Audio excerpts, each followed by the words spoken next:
Waycross presents an election forum for Northwest Local School District Board of Education. There are 4 candidates running for 3 seats. They are, in alphabetical order, Christopher Heather, Ciera Jones, Nicole Talby, and Matt Tsort.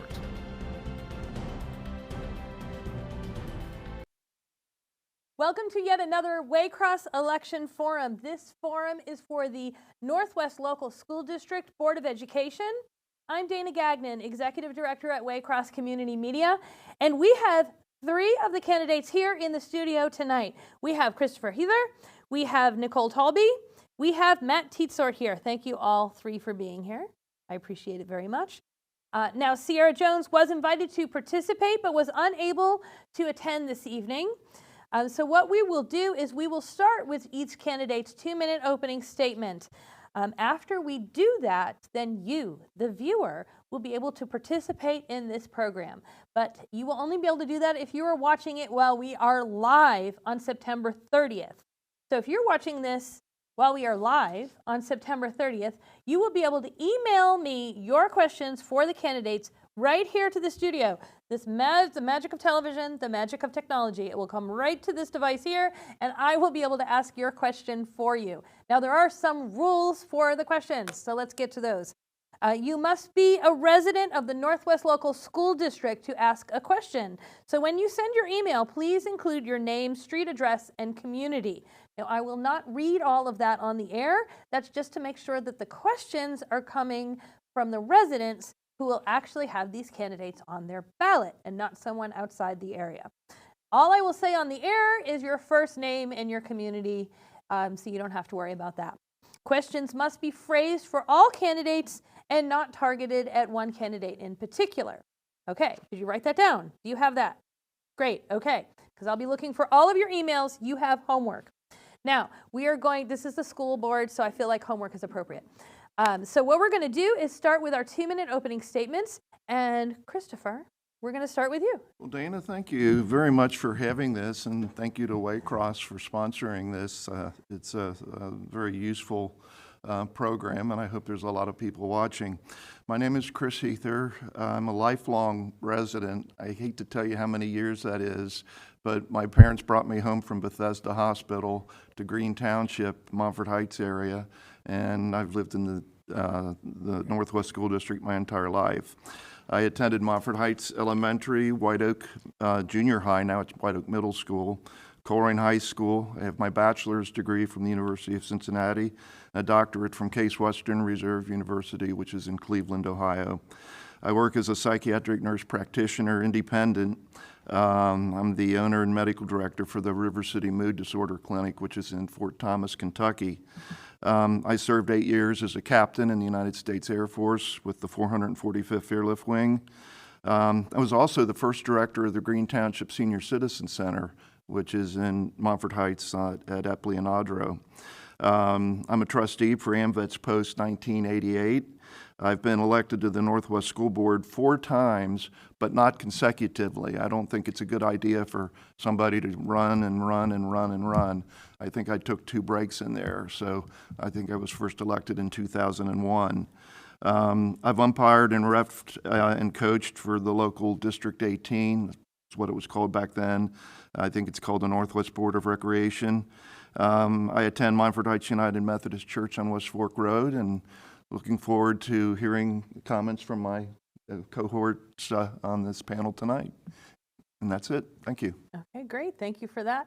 And Nicole, it's your turn for your 2-minute opening statement. All right. Thanks, Dana, and thank you to Waycross for hosting this event.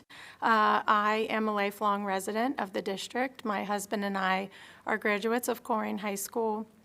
Both of our parents also attended the schools, and we have 3 boys, a graduate in 23, one at Coleraine High School now, and a younger son at Coleraine Elementary.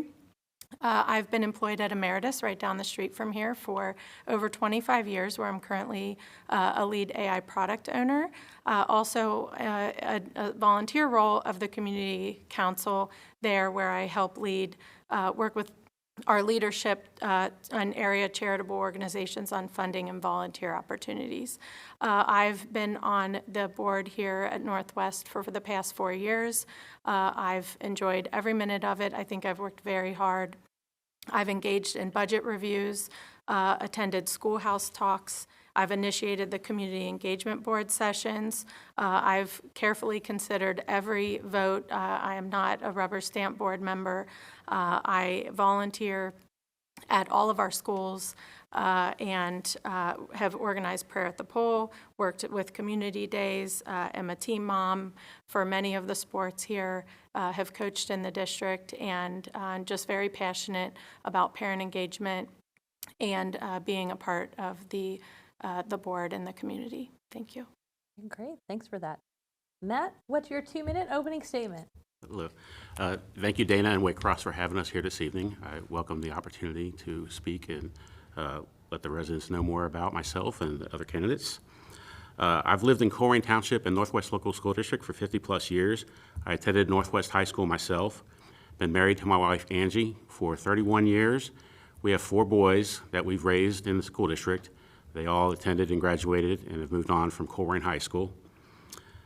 I want to see Northwest Local School District as a school district that other families like myself want to live here and have their children attend the public school. I'm involved in the community. I'm a trustee with the Colerain Historical Society. I volunteer with the Colerain Community Association. In the past, I've been a soccer coach when my boys were of the youth age of playing soccer at Olympian Club. And I previously served on the Northwest Local School District Board of Education from 2020 to 2023, and look forward to your vote to return to serve the community. Thank you. Okay, great. Thank you so much for those opening statements. Now that we've gotten past the opening statement part of the program, that means you, the viewer, if you are watching it live on September 30th, as I check the date, that means you can participate and you can send in your questions for these candidates.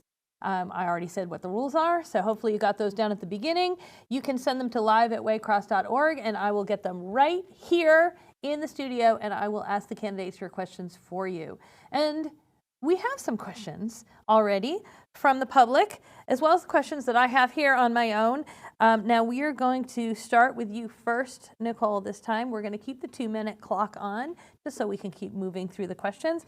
I'm going to read you 2 questions because they're basically the same thing, and I want to make sure I get the nuances from both questions, because they both have to do with the funding that comes from the state. One person says, how will you advocate for state school funding amidst public school budget cuts coming from Columbus? And another has sent me, how will you ensure funding stays with the public school system instead of being diverted to charter schools? So we have 2 aspects. They both have to do with funding and what the state is doing with it. So I'm going to start with you, Nicole. Sure. Yes, I have in the past advocated for our students with our local legislature. I've met with them. I've communicated with them. I've asked other parents to also communicate with them. I think that, they are our voice as well to fight for that funding from the state. I have worked with our treasurer to better understand how the funding works, and worked with her to help communicate out to the community. I think that, we also have the Ed Choice, and our district has fought against some aspects of that do take money from the public schools. I think Ed Choice in the right way is an excellent option for people. However, I think that the way that the state funds our districts is not enough, and I think that anything that we can do, mostly speaking with our legislator, to help understand and help them fight for us with the state level. Okay, great. Thank you for that answer. Matt, I have the same question for you. Okay, so much like what Nicole said, is like, yeah, I would advocate, and I have in the past advocated with our local legislatures from the state, from the Senate and the House of Representatives, Bill Blessing and Cindy Abrams, to inform them of the importance of the needs of our local school district and how important it is that we need funding from the state to lessen the burden of local taxpayers of funding the school district. So there's a lot of needs in the schools, like the Corwin Elementary that's currently being built. That's been a partnership with the state, and we need to continue that and partner with the state on future buildings. And I think that's all I have. Thank you. Okay, great. Thank you for that answer. Chris, same question for you. Well, Dana, first of all, the tipping point has been reached on property taxes, and I do not support, at least in the current talks that the treasurer and some others have had, an income tax. That's where districts are moving. Imagine you get done with your state, your local, your federal, and then, oh, I owe 1% to the school district. We've got to come up with a new formula. I don't know what the answer is. Working with the state reps and state senators certainly is a way to hopefully find common ground. But the biggest thing is people think that spending money is the key to good results. If that was the case, Cleveland city schools, I went to school in Cleveland at the university at Case Western, I know Cleveland very well, they would have the highest test scores in the state. They have the worst, and they spend the most money per student. What it comes down to is the family dynamics, having a father who's there in the picture, having parents that are involved, that care, make you do your homework like my parents did.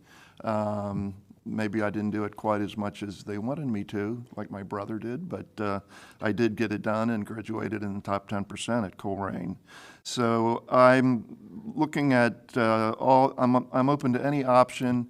I'm open to anything except the current status quo, and we'll see what happens, but something has to be done. But throwing more money at the problem without getting parental involvement, to me, is just a waste of time and money. Okay, great. Thank you for answering that question. And thank you, viewers, for sending that question in. If you're watching this and you have a question you would like answered, remember, it's live at waycross.org, but only if you're watching when we're live on September 30th. I'm going to, Matt, you're up first this time, just to give you a heads up. And I'm going to ask this question. What do you think are the top 3 issues facing the school district today? So the top 3 issues with facing the school district today is I think that our academic achievement can definitely improve and be better. It's like, time and time again, people continue to repeat the saying of, a failing school district. And I think the potential for Northwest Local School District is so much more than, being labeled as a failing school district. And in the latest test scores, they went from a 3 to a 3.5 on the state test court. So we're definitely moving away from being called a failing school district. But I think we can do better, continue to do better, continue to improve. And that's an issue. Part of that is attendance. So if the students aren't in class, they're not in the seats, then they're not learning. So they need to be in school in order to learn. Behavior is another issue. We need our students to feel safe. I think we really need to keep an eye on and monitor our policies surrounding bullying.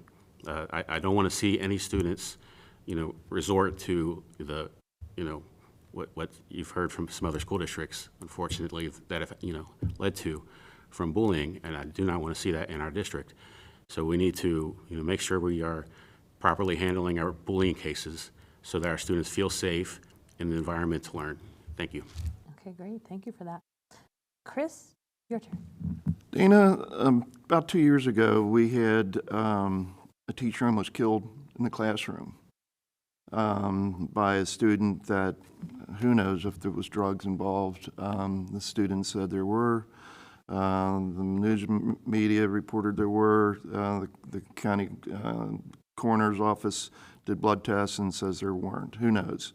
But good classroom results are secondary to good classroom discipline. Our culture's changed so much.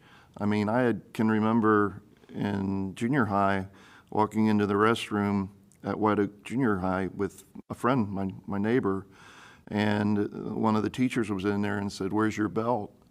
And he said, "I forgot it," and he got paddled right there. That wouldn't happen today. Now, I'm not saying we go back to those days, but I think there's some common ground in between where we were and where we are now. These timeout rooms and things like that for kids who are feeling nervous, just deal with it. I work in psychiatry. I can't tell you how many kids say that they have ADHD, but yet they can sit there and play their video games for hours on end, uninterrupted. So I think the discipline is very important. We did go from 3 to 3.5 stars. Our test scores, our overall district achievement, we want to get to 4, which is very good. We were one of the few districts that actually went up. And as I indicated earlier, that the test scores certainly, I mean, the academics is important. And then finally, again, family involvement. I did hear good numbers coming out of, I believe, Taylor Elementary about the number of parents that are involved with the PTA this year, which is at a record high for at least recent history. Okay, great. Thank you for that answer. Nicole, same question for you. All right. My 3 first would be chronic absenteeism, which is part of our one plan that we're working on right now through 2027. We have seen a decrease this year. We are at 32.6% on our recent report card. I think being absent leads to many things. It can, our grades, test scores, participation in class, getting to know your fellow students, the teacher relationship with the students. So if we start getting the students in school, that will have a domino effect with many of our other things. Parent involvement and engagement, this is one that I will mention over and over again, I feel very strong about. I see it every day with the sports and the PTAs, boosters. It's the same people over and over again, and I'm always looking for ways to get more people involved. I think if we can get our parents into the schools to see the great things that are going on, they will want to be a part of it. It helps the student feel like their family is a part of the school family and the community, and I think that, again, it will just help with that whole well-rounded student. The third thing that I think is a challenge right now is our facilities. We have currently the Corrine Elementary project that is going on. Houston Elementary Learning Center was moved, but I think that we have an opportunity to look in our other buildings and see where there is space. We recently, the board passed a $400,000 to move the administrative office. I voted no against that because I think if our students are in some of the situations in the buildings that they're in, such as Corrine Elementary, Corrine Middle School, White Oak Middle School, Pleasant Run, if you enter into any of those, you'll see why we need new facilities. Okay, great. Thank you for those answers. We are going to go to our next question now, and Chris, that means you're up first, so I like to let people know that before I start reading the questions. I have an email from CJ who says, how do you plan to ensure freedom of speech and freedom of expression for teachers and students in the classroom? And we'll start with you. Well, that's something that ties into the First Amendment. Of course, you can't yell fire in a theater. But I'm not aware that, we have been practicing any kind of restrictive behaviors on freedom of speech with our teachers or in our students. We have all kinds of clubs, diverse clubs. Everybody's invited to participate. So I'm not sure it's really, maybe CJ heard something from somebody about some club that was not open, or there was somebody didn't like what somebody else said, but I'm not aware that that's really an issue right now that is something that we have to move to the front of the line for items that are needing attention. Okay, great. Thanks for that answer. Nicole, what about you? I think that as long as our students and teachers are being respectful to one another, allowing each other to speak and to share their opinion on something without being disruptive, being kind and being respectful to one another. I mean, you see it in the classroom. Many of our classrooms have gone to a student-led classroom environment, so the peers working together. My son just had in his English class, they did a debate. And so learning to have healthy conversation and to be okay with having a different opinion than someone, the fact that we're teaching that and in our classrooms is excellent, and I think it will lead to more respect and kindness outside. Thank you. Great, thank you for that. Matt, what's your answer? Dana, would you mind repeating the question again, please? Absolutely, I would mind terribly. No, I am happy to read it. It says, how do you plan to ensure freedom of speech and freedom of expression for teachers and students in the classroom? Well, I would continue to allow the students and the staff to communicate with each other in a respectful manner. I believe much of the curriculum with Northwest Local School District has transitioned to a more collaborative type of learning experience where the students are helping each other learn, and so that there's communication between the students and the staff, and as long as they continue to be respectful to each other and the differing opinions, that we'll continue to encourage open discussions in a proper way. Thank you. Okay, great. Thank you for those answers. We are going to keep going and moving on to our next question. This time, Nicole, you're going to be first, just so you have a heads up. And my next question is, what are some things that you've seen the district improve on? And we'll start with you. All right, awesome. Well, first, I would say our report card. We went from 3 to 3.5 this time, and we dropped in several areas in a positive way. We've also had some of our areas go up. We're meeting in a few weeks to review those results and see where the gaps are. I think our building administrators work very closely with the data to understand where the gaps are and address those things and get ahead of the curve when they do see something. So I think we've made a lot of strides there. I think our discipline, while there's always going to be ways that we can improve, eliminating cell phones at the high schools with the honor bags has been proven to be helpful, not only with the learning environment, but also with interactions with student to student, whether it's fights or videotaping at inappropriate times, paying attention in class. So that's been one. And then also, I, as a student, but also as a parent, our transportation, bus drivers, and staff at our buildings has just been wonderful to my family, and I'm very thankful for them. And just, you drop your kids off at school, and you know that you're putting them in someone's hands that would literally lay down their life to protect your kids in a situation. And so I just can't say enough about our building staff and administrators, transportation. So thank you. Great. Thank you for that answer. Matt, you're next. So as I mentioned earlier, they improved their state report card from a 3 to a 3.5, and also on some of the individual schools have had improvements. Corwin High School was elevated to a 4-star school, as I think Northwest High School was as well.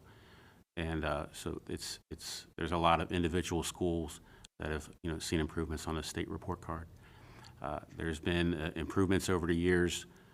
Recently, it's kind of things devolved to where it was a huge issue with transportation.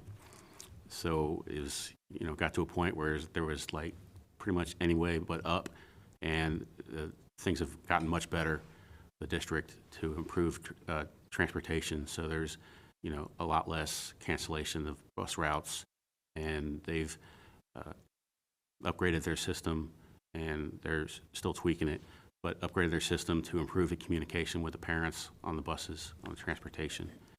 And thank you. Okay, that's great. Thank you for that answer. And Chris, how about you? There's a number of things, Dana, that have improved. Attendance is a slight improvement. We run about 92% attendance, which is way better than a lot of surrounding area schools. As we've all mentioned, our academics, our overall district report card score went from 3 to 3.5. 5 is the maximum, and very few districts get 5.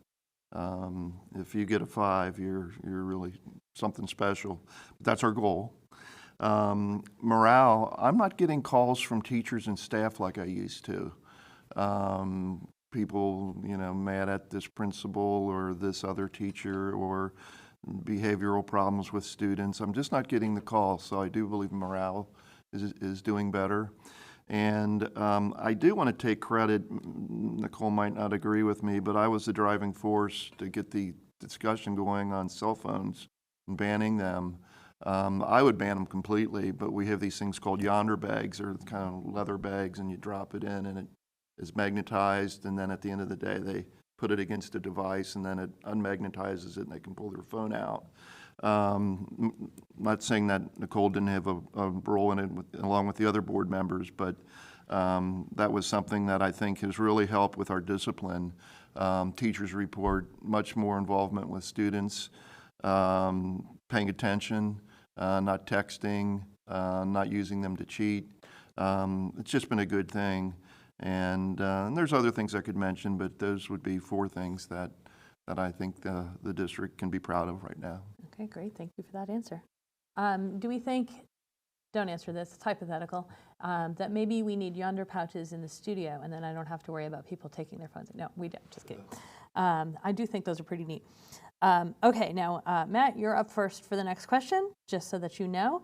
The next question is, can you tell me something that's unique about the Northwest Local School District?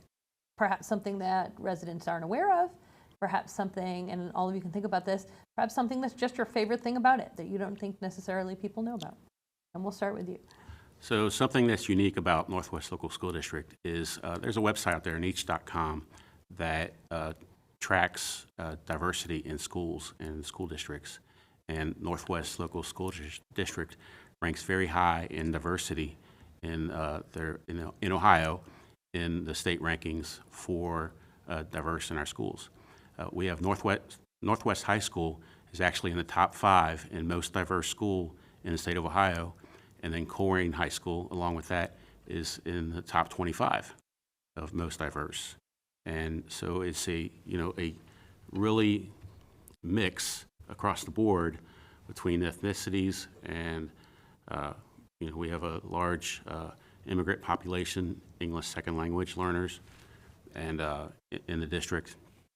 So I think that's really unique about our district, that we have a melting pot among our student population. Thank you. Great, thanks for that answer. Chris, what would you like people to know about? I would say I might concur with Matt on that. We have a district that has $1 million homes that are being built, and we have, unfortunately, a lot of corporate-owned homes. So we have extremes, and it is, as a result, you have the haves and the have-nots, and then there's a lot of people in the middle. When I went through the schools, everybody was just sort of the same. There wasn't any super rich, and there wasn't any really people that were in need of all kinds of government aid, like we're seeing today with some schools have a high percentage of kids that are on free or reduced lunches. That didn't even exist back then. So I think the diversity is something that people don't recognize. And the second thing I'd mention is that Colerain High School football won its game, ending its 26-game downslide last Friday, and hopefully that's the beginning of the turnaround back to where we were 20 years ago when we were ranked 5th in the United States and 1st in the state of Ohio. So everything in this world is cyclical, and we're on an upswing in a lot of different areas, but I wanted to mention that with the Colerain Cardinals, and Northwest is having a fantastic year, and so I'm anxious to see some of their games before the season ends. Okay, great. Thank you for that answer. Nicole, what would you like people to know about? I'm going to say the amount of people who stay, the three of us having been graduates and being passionate enough to come back and run to try to make a difference in the district, as well as many of my friends who are choosing to raise their families in the district. If you go to any of our schools, probably at least one administrator went to Colerain or Northwest, has come back. We have a number of our teachers, staff, even the police officers that come and work in our schools, many of them are a product of the district. So I think it says a lot to me that our families want to be here, our parents want to come back and have their kids grow up in the community, and that our teachers want to come back and give back into a district that gave them so much. Okay, great. Thank you for that answer. Matt, did I start with you? You started with me. Gosh dang it. I was keeping such good track. Now you've got me. Welcome to live TV. Matt, answer again. No, just kidding. Don't do that. Okay, thank you for those answers. We are going to go back to, that's what it was. I was looking up here. So that means, Chris, you will be first on the next question. And here's the next question for you. This question comes in and wants to know, if you are elected or reelected, what is the one goal that you most hope to accomplish in your next session? My goal, Dana, would be to finally figure out a way to get a new Colerain Middle School. We're building the Colerain Elementary on the site of the old Houston Elementary. That is started. They've demolished the old Houston, and Colerain Elementary is going up, but Colerain Middle is in desperate need of replacement. It's 100 years old or very close to that. And we had the state pay a good portion of the Colerain Elementary. They've got several $1 billion in a rainy day fund. How about loosening up that little purse there, Mr. Governor DeWine, and giving us some money to help us with the new school? So that would be my first priority. And then maintaining the other buildings that we have. But other than the two Colerains, the new Colerain Elementary is going to be about 2 years till it opens. I mean, you don't throw them things up overnight. And so once that's up, we'll only have one really ancient building, and that's the Colerain Middle School. And that was the old Colerain High School, and so it goes way back. So that would be my main issue that I'd like to work on in this next term. Okay, great. Thank you for that answer. Nicole, what's the thing you most hope to accomplish in your next session? Well, I would have to agree that our middle schools, both Colerain, White Oak, even Pleasant Run, that there's a need to look at those buildings and see what can we do and how can we get funding to get those buildings replaced for our students. I would also, I want to continue to be a liaison to our parents, to get them in contact with the right people to help get answers. Every day I get calls, emails, texts, and try to connect people who don't know how to get an answer or just need someone to point them in the right direction. That's been something that I've been very passionate about this term, and I want to continue to do.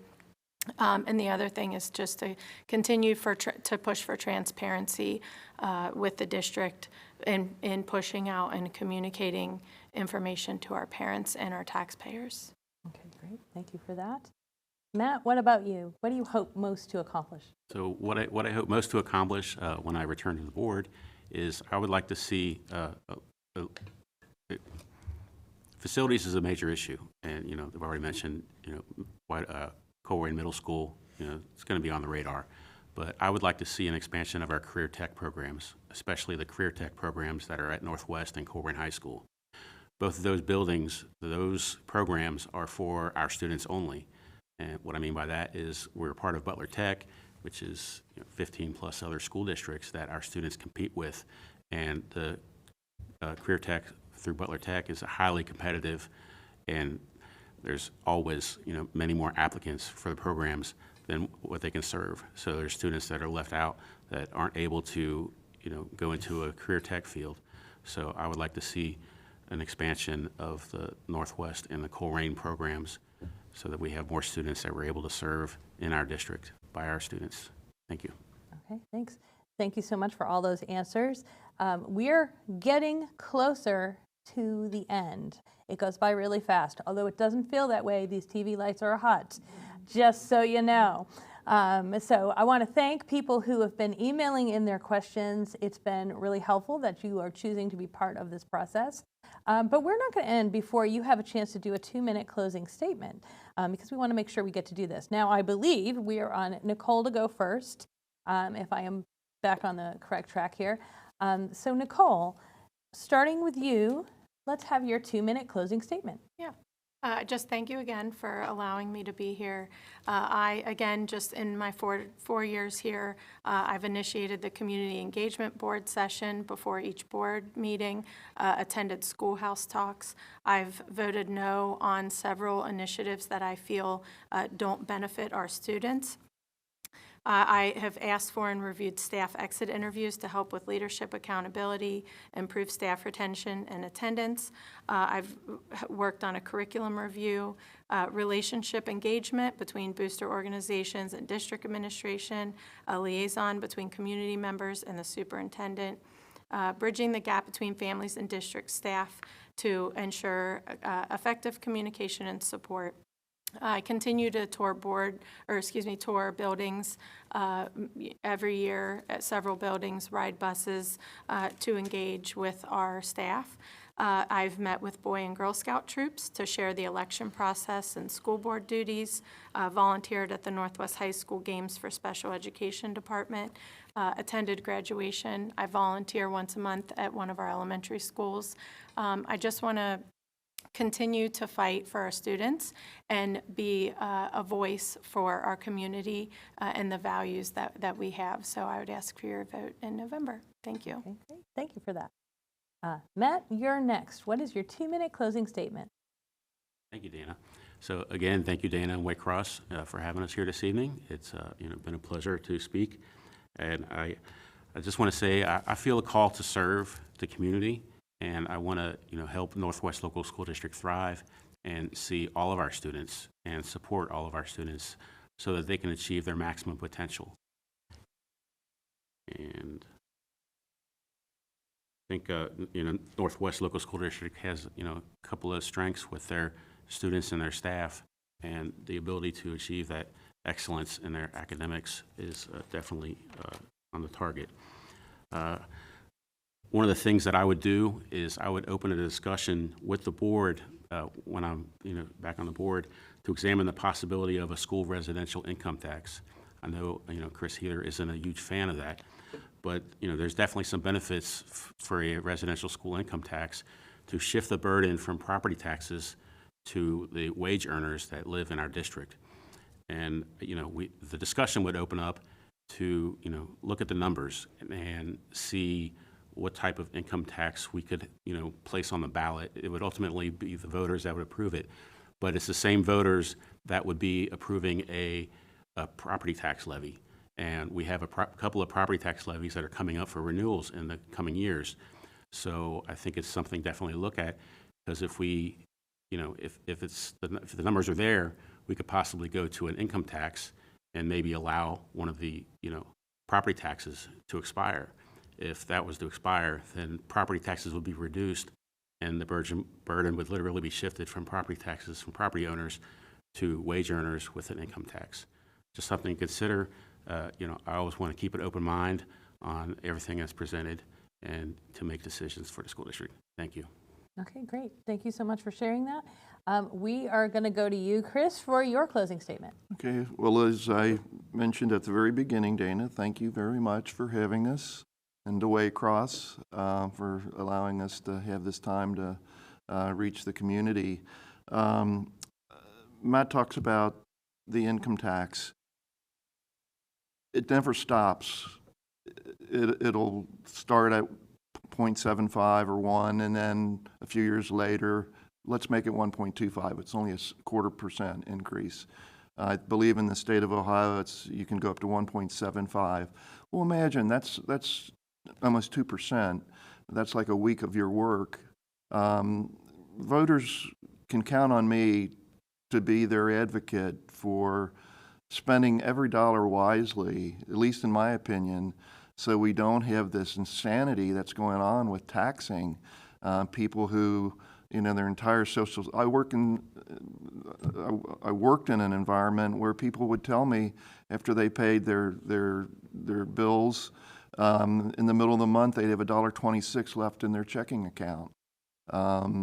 It's just something that people can count on me to be their advocate, to make sure every dollar is spent wisely, and I'm still convinced that spending money is not the key to good results. It's family involvement, getting the fathers involved, having these kids and then deserting them.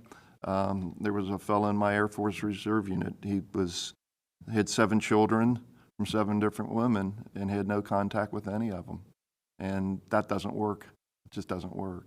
But I could go on, and I, again, will close by thanking you, and you did a wonderful job as moderator and very fair. Thank you so much. Well, thank you so much for that.